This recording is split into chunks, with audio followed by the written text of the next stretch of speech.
মালাকাৰক মই এই কাৰণে মোৰ ভাল লাগে যেতিয়া মই তাক 2 বছৰ সুধিছো যে বেটাটোক মন্ত্ৰী লাগে না মেডিকেল কলেজ লাগে একদিন কোৱা নাই মোক মন্ত্ৰী লাগে সদায় মোক কৈছে যে ৰাতাবাৰীত ৰাইজে মোক ইলেকশন জিকাইছে দাদা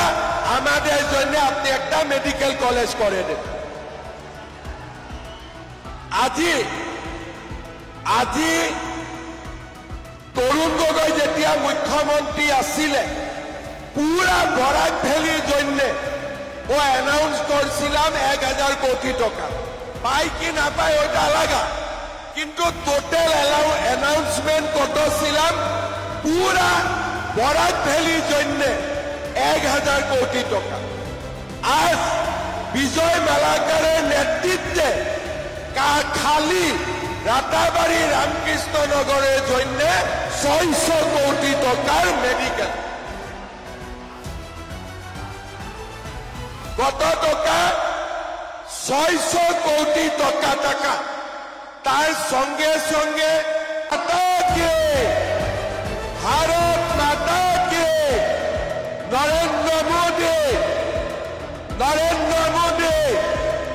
বিজয় মালাকার কৃপানাথ মালা বহুত বহুত ধন্যবাদ আরে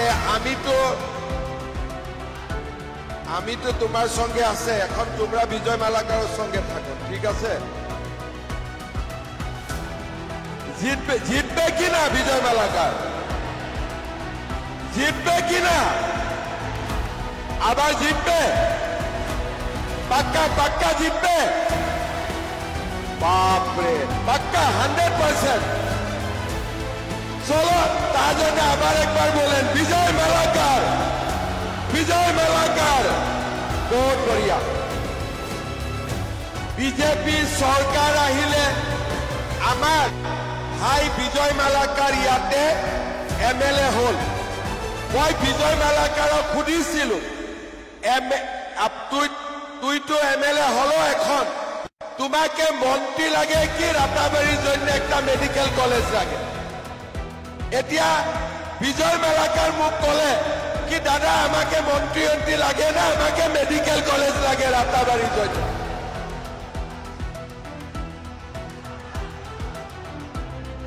এইটো এটা মুখ যদি কোনবাই জিজ্ঞাসা করে যে তোক সিএম লাগিব না মেডিকেল কলেজ লাগিব মন্ত্রী লাগিব না মেডিকেল কলেজ লাগিব মই কি উত্তর দিম নাজানো কিন্তু